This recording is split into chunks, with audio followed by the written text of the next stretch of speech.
Hey everyone, Chat Sematary is back, as is Jonathan Watkins. I'm your host, Deanna Chapman, which is a thing I seem to forget to say frequently, so we're going to start doing that here. But Jonathan, first off, how are you doing? I'm doing well, I work from home, so I guess the self-isolation thing hasn't been too bad, but no, I'm doing well. Same here. I was like, okay, so I'm just not going to go to the movies or to the library. Yeah. I'll walk around the neighborhood to get some fresh air. But before we dive into discussing Stephen King's 1996 novel, The Regulators, I quickly want to ask you about the twin novel, Desperation. Did you end up reading that one as well, or was this something that you didn't really know was a twin thing?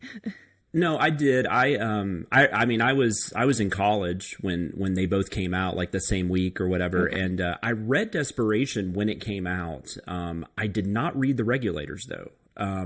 So I don't remember why. I don't know if it was. I've never been a huge fan of the Bachman stuff. Okay. I really like Long Walk, which I think a lot of people like. Yeah.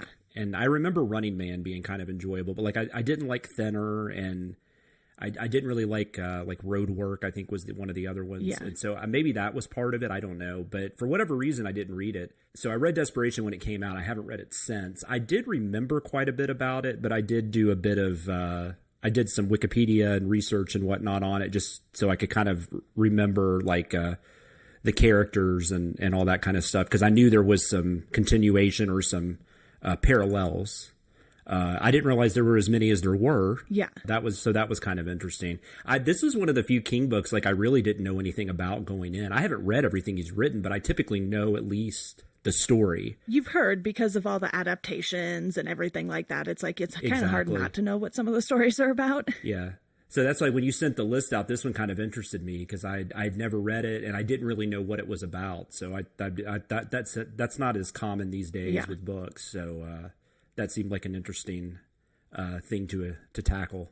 Yeah, and because you had already read Desperation, I imagine even just getting a refresh, you're like, oh, okay, so you understand that this is sort of a parallel Earth, and these characters are going by the same name, but not necessarily the same age or anything like that. Their Yeah. careers are a little different, and really the Bachman stuff does seem to be hit or miss for me as well. I like certain things a little more than others. I read the Bachman books that includes Rage. So it was one of those things where after reading that book in particular, I was like, wow, that was very doom and gloom. And, I know that most of King's stuff is, but that felt even more brutal for some reason. And this was one of the books that was found after Bachman's quote unquote death. So this and Blaze are the two Bachman books that come after the author's supposed death. And it was interesting because I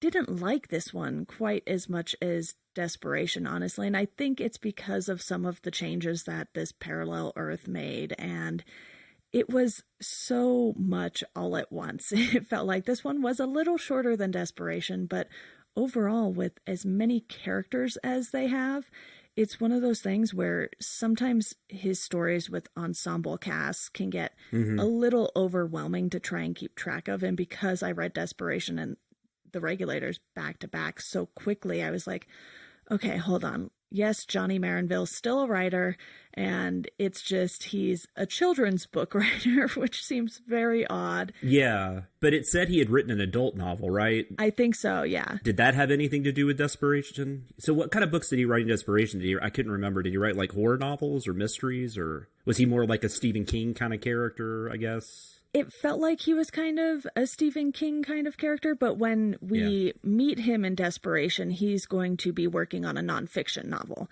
And there's a jab in there at John Steinbeck, and he debates calling his book Travels with Harley instead of Travels with Charlie. So, oh, I kind of remember this. Okay, yeah. Yeah, so you have this sort of area where he's at a crossroads with his writing, and it's like he's a best-selling author, but he wants to do nonfiction instead of fiction. So it was funny in this. They were like, oh, he writes children's books. And I was like, okay. Yeah. And then David is an adult with children who are named after his parents from Desperation, which Oh, that's interesting. So felt he was weird. the kid in Desperation, right? Yeah, he was the Okay. main kid in Desperation. And Yeah. in this, it's like he's gone so quickly.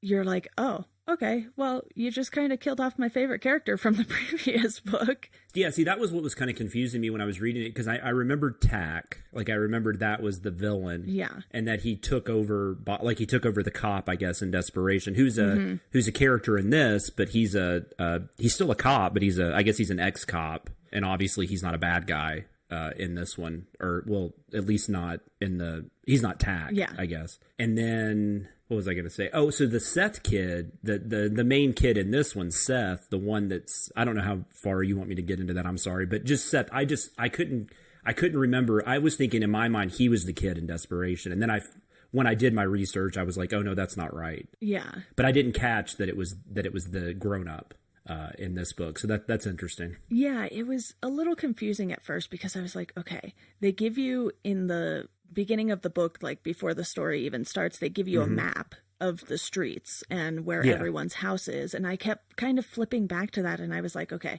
all of these people were in Desperation. A few of them weren't. And because there's so much chaos at the beginning, it's even just hard to keep track of who you lose in the first 100 pages, especially because you're like, oh, okay, all right, they're gone. Okay, they're gone. And this guy's kind of the same character, but then Tack takes on, the body of a child instead of the bodies of adults, like in Desperation. So you're kind of like, okay, clearly there's no real set rule for Tack because this is a parallel Earth, and I feel like the story just kind of tried to do a little too much. And I feel like with Desperation, you at least had a little more time to get to know the characters before they were dead. Well, you had 300 more pages. Didn't you? You had almost 300 more pages, I think. It's a much longer book, isn't it? I think my copy was only about 75 to 100 pages longer, but maybe that's just because it was the mass market paperback, but maybe the hardcovers had a bigger difference. Maybe so. And I could just be wrong, but I know what you're saying, though. I remember there just being a lot more story to Desperation. This kind of actually reminded me of The Mist. Okay. Just with the way everybody was kind of together. And then in another sense, even though this book comes later, and I don't know if you've read Under the Dome. Not yet. But this had some similarities to that as well. Okay. But Under the Dome obviously takes place over a longer amount of time. That is a much longer. Yeah, that is a much longer book. So you get to know those characters a little better. But I even felt like in The Mist, which is a novella, those characters are a lot more distinguished than I just couldn't figure out who was who in this. And they all had really common names. They were David and Johnny and Steve. So the only ones that really stood out were the ones that had a little more obscure names. Wasn't one Cammy? Yeah. Or something like that. And yeah, so but even then I still couldn't really figure out who was who. And then sometimes I couldn't even figure out if I was reading about a kid or an adult, because I got so many of the characters mixed up. There was that one thing towards the end where the woman kept talking about wanting to go upstairs with David, I guess. I don't remember, but I don't know. At first I thought it was a mother-son thing, and I was confused about the sexual nature of what she was thinking, but I'm still not. Do you know what I'm talking about? Yeah, I think it was one of those things where Tack had taken over Seth, maybe, and was trying to get with Seth's aunt, basically, great aunt, whatever she was. But maybe that's what. Maybe I'm mixing some stuff up. Yeah, because she tells the story. Yeah, it is very confusing. Yeah, because you have all of these houses, and you're kind of trying to go back to the maps and be like, okay, this person lives with this person, but then there's also a lot of teenagers in this at the beginning, and that's when everything starts, and you're like, wait, okay, are these more teenagers? Are these adults? And it that's what I'm talking about. Seth and David's 2 or 3 children were the only smaller kids, and then the kid that kept coming over and took something from Seth, and that family ended up moving out. And it was very confusing because you had former residents that they were talking about and current residents, and you're like, okay, wait, are these people still here? Are these people not still here? And I don't want to say that I don't like books with a lot of characters, because I really enjoyed reading it, But when you have to do so much work to keep track of all of the characters, you really need the story to keep your attention enough to where maybe that doesn't matter as much. Did you feel like the story did that for you overall? I don't know. I mean, it started off a lot more interesting than what it became. Like, I think I didn't realize, because like I said, I didn't know what it was going to become. And it just kind of became like a siege narrative, I guess, where, they're stuck in those couple of houses and they're trying to figure out how to get out of there. And then at one point, I think, which this confused me too, it took me a few pages to realize this is what he had done. But I guess the surrounding area around the neighborhood became the Nevada desert. Yeah. And you're just like, wait, wasn't this a little more woodsy or something? Because they were. Yeah, that's right. Because they kept talking about going in the woods. Yeah. And then at one point he said, Tack makes a comment about how they couldn't escape now because he had turned it into the Nevada desert. Yeah. Or some desert. All of a sudden, they had no cover, basically, when they went into the woods. Yes. I think I think there's some interesting things here. I like he plays around with the idea of a kid's imagination, like the people that are shooting at them are from a cartoon or a comic book series. And, stuff like that's kind of fun. I think there's some interesting ideas here, but like there's definitely a difference in the way King writes and the way he writes as Bachman. And I feel like if King's writing this, well, it's probably longer, but I think the characters gel better. I think we have a better sense of time and space, which was something that was lacking in this. Like you said, you had to go back and check the map if you wanted to try to figure out where you were in the story, and like that's not a positive for me. No.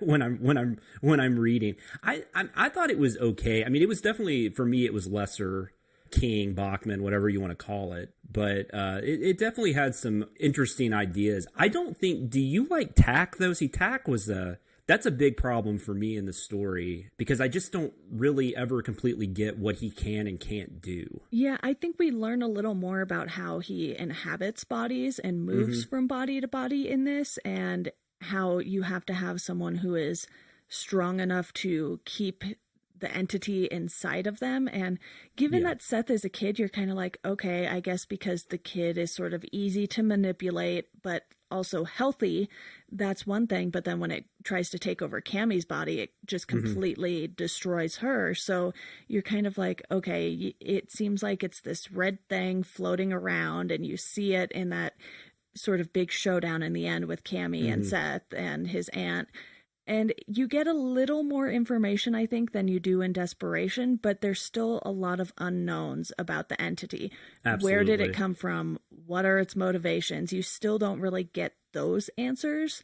And the fact that the vans come from Seth's imagination and the Motocop show, it's like, okay, there's definitely a kid-like element to what's going on in the Regulators versus what's happening in Desperation. And that was a nice change of pace, because you're kind of like, okay, this is getting a little ridiculous and over the top with how these vans are being portrayed and these shooters. It's like there's a very fictional element to it, but it's very real what is happening to all of these characters. And the story, I think it holds up a little for me, just because you get this connection to everything that is happening as sort of this element of Seth's mind mixed with what Tack wants to destroy. And even though you don't really get any reason for all of this destruction, you're kind of like, okay, well, you know, kids don't always have a reason for doing what they do. So that's true. You're willing to let a little bit of the story elements slide in this, but the fact that you do have to try so hard to keep up with, okay, who is who, what house are we at, who's dead now, and what color van is coming at you. It's a lot to take in. And there is this element of, like you said, Bachman books where everything is just so much more grim. In Desperation, you could feel all of the hope that David had because David knew how to figure this out. But in this, it's just like a scramble until the end. That's true, yeah. And it almost, at least with this one, I mean, it's been a while since I've read any other Bachman books. Like, even though King is not afraid to delve into, like, sexual things and whatnot, this one felt a lot more aggressive and a little more, like, I mean, there's probably like 30 or 40 pages of this book like dedicated to like Seth defecating, which is just odd to read. Yeah. I mean, it's just, I mean, and I get it ends up actually being part of how they kind of stop Tack, but I don't know. It was just, it was really odd. It was, which a few years from this, he writes Dreamcatcher, which like that movie is basically like just aliens and defecation. Like that's that entire book. But I kind of feel like he was, I don't know, that was some weird like obsession of his at this point in his writing life. But yeah, it just feels a little grimier, a little more like kind of like a grindhouse film version of a Stephen King novel, I guess would be the best way to put it. It's also interesting you brought up It, though, because that's one problem I also have with It is it's a much better book than this, but like I never really get a sense of what exactly it is Pennywise can and can't do. Okay. Especially in the movies, but even in the book, which is crazy because that book's like 1,200 pages, but even in the book, it's never really completely defined. So for some reason, it's okay in that book, though, I guess because everything else works so well. But in this, maybe it was just more noticeable because it was a little bit of a weaker story. And Tic Tac kind of feels like a weaker version of Pennywise, I guess. Like that evil entity. Yeah, I think with Pennywise, because it comes around every 27 years, that gives you at least some semblance of, hey, there are guidelines for how this thing works, and the fact that typically only children can see it. When the kids are being tormented, none of the adults can see anything that's going on. But because they come back, when Pennywise comes back, you feel like, okay, this is their battle. They have to end it so they can still see Pennywise as adults. But other than that, you really don't have any guidelines for what's going on. But I feel like it is a little more structured with its characters and Pennywise and the relationship between the two. Whereas with this, you don't have too many people in the Regulators who have a relationship with Tack other than Seth and the people living in Seth's house. Oh, yeah, that's a very good point. Yes, that's true. In Desperation, it's much more out in the open. They understand that this thing has taken over Cully. They understand that it takes over David's mother by the end of Desperation. And, obviously, I'll probably spoil both books at this point because our Desperation episode aired last week. But really, these two novels, you kind of do have to read both of them to get sort of the bigger picture of what Tack is capable of doing, even though you still don't get any exact answers. Yeah, it seems like he's just kind of like I'm trying to think of what that fairy tale character is. It's not an imp, I don't think, but he's like a mischief maker, right? He just wants chaos and mischief, and he wants people to kill each other, and have sex, and he's very much like just on that kind of, I guess, that kind of wavelength where he just wants to create all this kind of destruction and chaos. He doesn't really seem to have much more of a purpose, which is fine. I mean, you can definitely have like horror novels and horror movies that have characters like that. I don't know. And maybe, like you said, maybe if there was some connection with the characters, maybe if we had more connection with the characters that it sounds like we did in Desperation, this would have been a lot more interesting. But like, you don't even have, like, they're not even really connected to Seth or Audrey either, because they haven't even seen them in like a year because they haven't left the house. Yeah. Because I thought that was interesting, too, when you're reading those journal entries throughout, and they're from the year before. Yeah, I did want to talk to you about the little tidbits at the end of each chapter. I think the journals were the most effective, but everything else just kind of felt weird. And I guess we can kind of talk a little more about the ending in specific, because once everything goes down, all of these people have died. Not all of them, but a lot of people have died on this one street. You finally have fire trucks and police officers coming, and the firefighters are putting out the fire. The police officers are just like, what on earth is going on? They don't know who to point their gun at. They don't know who to, leave alone and treat as a victim.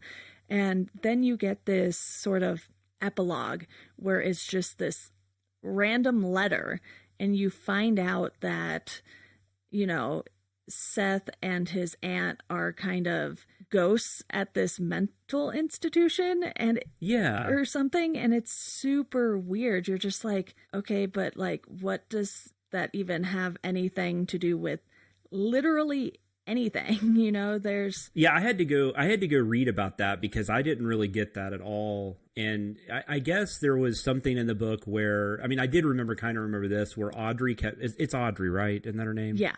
She kept going to like this kind of mental safe place. Uh-huh. And it was, I guess, a prairie. Yeah, like a prairie, a meadow, something like that. Yeah. So that's what I read, that we're supposed to get, that's where their ghosts are, or like in this meadow. But it did seem like it was like an inn or something. It was some kind of, I didn't get that it was a mental institution. I thought it was like a touristy thing, but maybe it was. That part really confused me. Well, it says mental sanctuary, so I guess they just mean that's okay. where she went in her head, not an actual institution. Yes. That is my bad. Gotcha. But yeah, it felt like it was like a hotel or something, and it was just like, this is super weird. And King's endings have been a big topic of discussion on this podcast because those really seem to be hit or miss. And I read that letter, and it was a long letter too. And then you have the one with Alan Symes. And it was like 40 pages of this letter this dude was writing. And I was like, oh my goodness, we could have cut so many things out of this book. Well, and what else was interesting about that? I believe the stuff at the end though was like in 84, right? So that's what also confused me, because the year didn't make any sense, because the events in the book took place in 96 and 95. So the whole thing was weird. Yeah, I didn't catch the date. I can look real quick, but if that's the case, that's even weirder, because it's like, did they travel back in time to be ghosts? I have it right here. No, June 19th, 1986. Yeah. So it was like 10 years before the events in the book took place. Yeah, so that's even weirder, because then you have this element of time travel with ghosts. Yeah. And you're like, okay, maybe that was when they took Seth in or something. I'm not really sure, but that is super weird, and that's a very nice catch on your part. I probably didn't even read the date. I was like, I'm almost done. Gotta crank this out. I guess I've never been on here to talk about Stephen King endings. I think it's both like, I mean, he's kind of made it a joke himself. I mean, if you've seen Dr. Sleep, he's actually in a scene where he basically trolls himself. It's really bizarre, but I think most of his endings are fine. I think there's a couple that stand out that are not great, It being probably one of them for a lot of people. But I think for the most part, like, I think he does okay. And I think this one, I mean, it's just not that interesting getting to that point, but I do think the ending might be one of the stronger parts of this book. Oh, interesting. I was just so baffled by that epilogue. I think everything before that worked great. Well, I guess I'm talking about pre-epilogue. I guess I'm not really counting the epilogue as the ending, because that's a little separate. But like just how they defeat Tack, even though they kind of get lucky. But I did kind of like the way Seth actually was helping them. I found the Seth character pretty interesting. Probably not developed enough, but like there was some things about him that were kind of cool. And I don't know. I kind of liked the ending where the way they because I didn't really understand how they were going to possibly beat this character, right? Or beat Tack, but I thought they handled it in a pretty interesting way. But it's just kind of a mediocre book up to that point. So maybe maybe I wasn't expecting as much. Whereas in a much better book like The Stand or something, maybe when it gets to the ending, you're just a little underwhelmed. Yeah, because of that. It's like a lot happened, but they didn't do a whole lot of build up to that final ending, because we didn't spend as much time with Seth as you would think we would have, knowing that it was going to come down to this showdown. And I did like that showdown element, and then you sort of hit the epilogue and it just totally changes gears, and you're like, oh, all right, ghosts. Yeah, I would have left the epilogue out, I think. Yeah. It was almost like after I read that, I was like, I wish I hadn't read that. Yeah, and that's what I mean by endings. It's like Stephen King can nail an ending, but then add an epilogue that you're like, huh? Yeah. No, I mean, I think it's definitely justified, like what people say, but I do think a lot of people that haven't even read more than 2 of his books just kind of say that as like that's accepted, that he just writes terrible endings, and it's like he's a really good writer. Like he's written some really good endings. Oh, yeah. I think, like, Pet Sematary is one of my favorite endings from him. Oh, yeah. Pet Sematary's got a great ending, in the book especially. Oh, yeah, absolutely. Yeah, so it's not like I think every single ending is bad. It's just having read so many of these books in such a short time span, it's something that I've increasingly noticed when he does something weird in, like, the epilogue. And I agree with you that the ending pre-epilogue was pretty satisfying, even though all of these tragic events had to unfold before that. But you're like, okay, they figured out a way to at least get Tack off of this street. And while they can't go back to having a normal life by any means, they can start to move forward. Yeah. I also I felt like the Seth character, like just being a parent, like and just being like kind of weird about like dirt and stuff. I just like the description of how like just uncared for he was because of the situation and just how gross the house was and stuff. Yeah. Like I just felt so bad for him. And I was even thinking about that in the ending where like they basically she had to give him, the X-Lax. So, and I was just thinking about the logistics of them going and getting him, and he's like in the bathroom, and they even like King even writes about it, like the underoos are hanging off his foot, and it's just really, it's really tragic, like just the whole thing. And then what it ends up happening to him and his aunts even worse. So, yeah, it's pretty interesting. But then, like you said, that epilogue comes and you're just like, what was that? yeah, it's just one of those things. But I think, we've covered a good amount of the story and what went on. Do you have any favorite moments from the book that sort of stood out to you as better than, mediocre? The whole Moto Cops thing, or Motor Cops, or whatever it was, I thought that was really interesting. I just liked all the kids stuff. Like, I liked that the reason these worlds were being created. And I really I can't remember the guy they kind of focus on towards the end. I don't remember if it was like a Steve or a Johnny, or I can't remember what his name was. It might have been Johnny Marinville. Oh, yeah, it probably was, because he was the cop, right? He was the writer. Collie was the cop. That's right. Sorry. Yeah, it probably was Johnny. But he starts kind of figuring everything out. Yeah. And there's like that one bit where he talks about, I can't remember what it is they see. They see some kind of creature. I don't think it's the cat.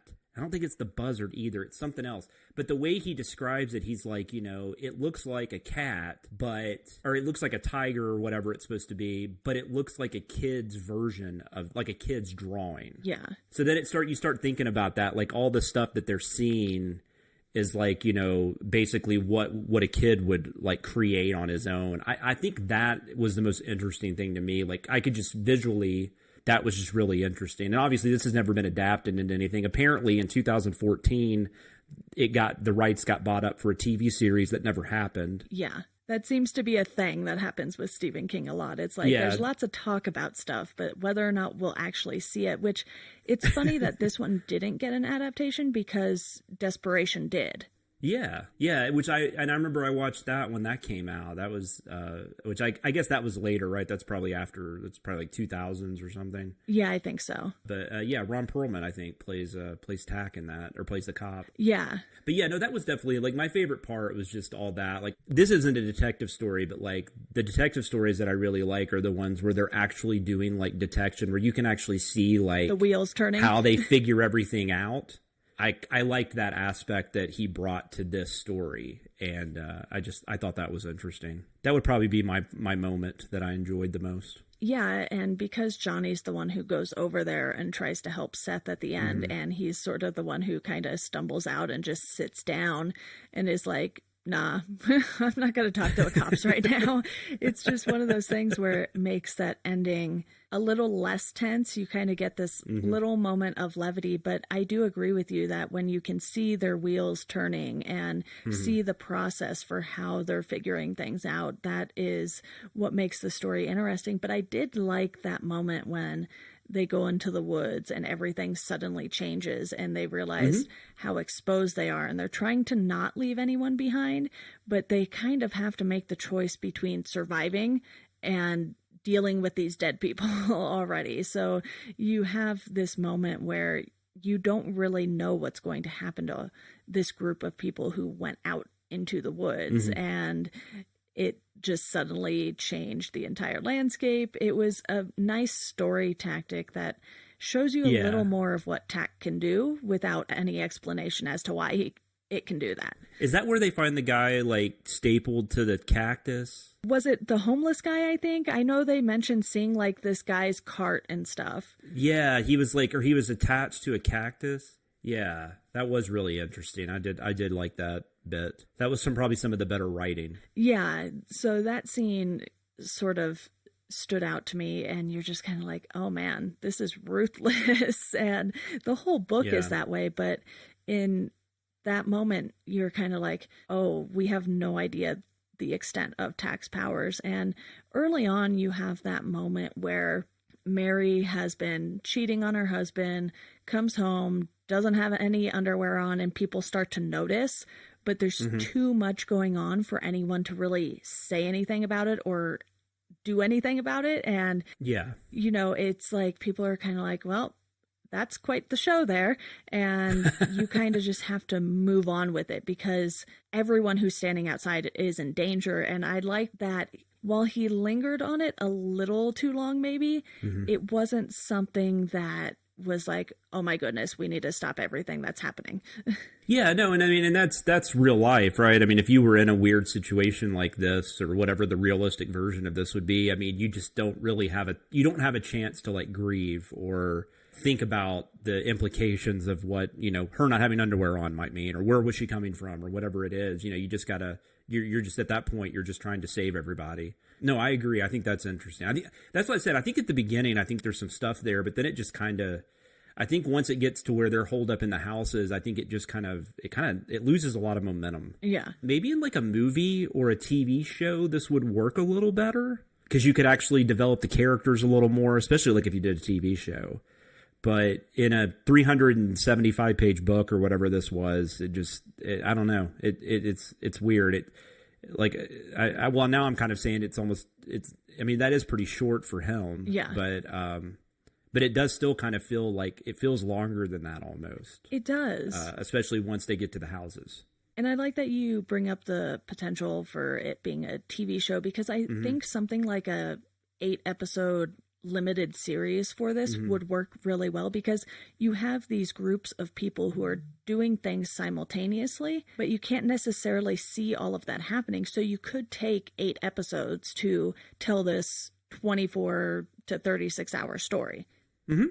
Absolutely. Yeah, and that's the other thing. It's about a day, right? I mean, that kept confusing me because of the journal entries. Obviously, were like from the previous year, but I think it's like right around July 4th. Yeah, and Desperation was the same way. It was like a little over a day, I think, from what you can tell based on when things happen sort of off page, because Colley had taken people before we even meet him in Desperation, and in this you don't really have as much of that. You obviously have all of the events happening with Seth and Tack that Audrey kind of outlines for us later with the journal and with, you know, just these sort of flashback moments to, oh, hey, you know, this family ended up moving out and somebody else moved in. And so you get a sense that things have been a little weird for a long time, but really it all culminated into this big final moment that lasted, you know, roughly 24 hours. Yeah. That was interesting. I remember that, just going back to Desperation. I know that's not about Desperation, but one thing I always remember from Desperation is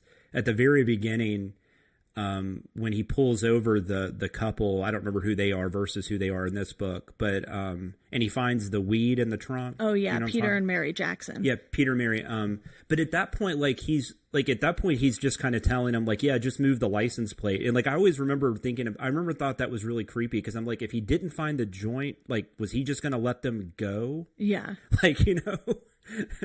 And I found like that is stuck in my head for 24 years, you know. So, and I don't think anything from this book is going to stick in my head like that did, you know. So I'm pretty sure I like Desperation quite a bit more, even though I haven't read it in a while. Yeah. It definitely stuck in my head. So, and also the Green Mile came out right around this too, right? So this was a really weird kind of offshoot book of his. This was one of his strongest, I guess, writing periods. Yeah, because I think the Green Mile and these two books all came out in 96. Yeah. So it was a busy, busy year for him. And the fact that these two came out on the same day, too, it's just like, that's a lot of King at once.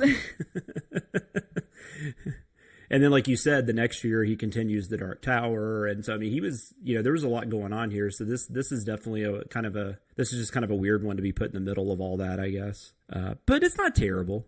Yeah, so what would you end up rating this one? I don't know. I think I gave it like 3 stars on Goodreads. Like, same. Yeah, it's like the worst. Like, I don't know, the worst. I mean, there is worse King than this. Yes. But even like the worst King that I've read is still better than a lot of people's best books. But it's really hard not to judge it based on his other works. Yeah. As far as Bachman goes, I'm almost positive I like this better than Thinner. Okay. I just really didn't like Thinner. That's one of my least favorite books of his. But I don't think it was quite as good as like The Long Walk, or probably, I don't remember Roadwork that well. Those were the two that I kept thinking about when I was reading this, though, because they felt like these were kind of in the same vein as those, but maybe not quite as good.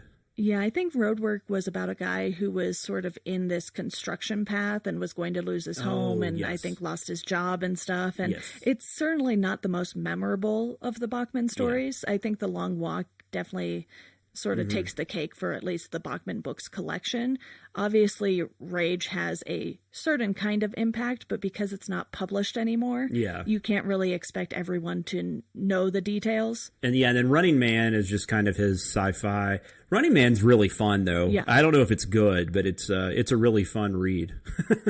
And as much as I enjoy that movie, I kind of wish they had just actually made the book, because I think that would have been a better movie. Yeah, the movie was pretty wonky. Yeah. But do you have any final thoughts about the Regulators overall here? I know it was certainly one that felt like a longer read than it was, for sure. Yeah, actually, but I will say, though, I read it like in a couple days, which is not as common for me. Although right now that I'm stuck in my house a little more often, I'm not going out and picking my daughter up from school and stuff because she's home with me. Yeah. I do have more time to read, so that probably factored in, but I was able to read it pretty quickly. But like I said, I just don't think this one's going to really stick with me. I mean, I think a week from now, once I've read another book or two or started something else, I think I'll have pretty much forgotten about this. But it's perfectly fine. Yeah. I mean, if you're reading, there's no reason not to read it if you want to read King and Bachman. And he definitely, like I said, he's written worse, for sure. Yeah. I think this probably falls somewhere like in the middle of his stuff. I would agree with that, because I've only read one or two things from him that I honestly did not like at all. One being the Tommyknockers, for sure. And I was just like, yes. Oh, yeah, that didn't sit well with me at all. And it was super long. So you don't even have to know that he was on cocaine. Yeah. Writing that book. Like, you don't, that's pretty clear. That's not funny, though. I mean, I know he had a really bad addiction problem. I didn't mean that as a joke. No, I know what you mean. And he's been very open about that over the years, too. He has, definitely. No, yeah, I haven't read Tommyknockers. I read Tommyknockers around when the TV movie was on. So I guess that was in the 90s. And I don't remember liking that one very much. Yeah, I didn't like the book or the adaptation all that much. Yeah. But then there's, a bunch of short story collections that he has that sometimes can be hit or miss, because it's like, okay, some collections clearly have a theme to them, like different seasons, and the Bachman books with the novellas. It's like you kind of get the gist of what's going on in those collections. But then there's others where it's just such a hodgepodge of stories. I'm like, I don't know how I feel about this, really. Yeah.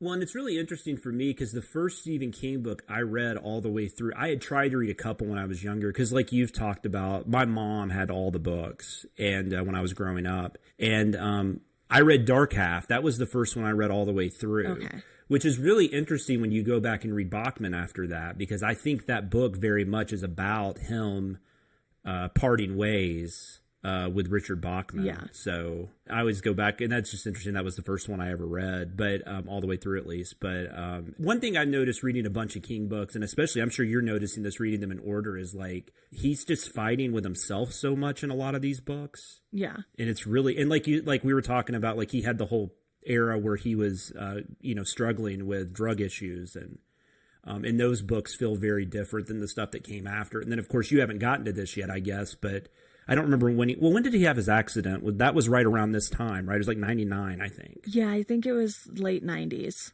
Yeah, it's really interesting reading the books after that. Dreamcatcher might even be like his first book after that.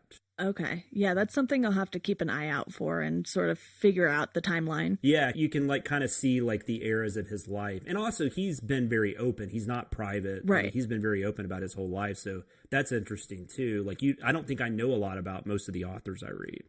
Whereas I feel like I'm almost related to him because he's told us so much. Yeah.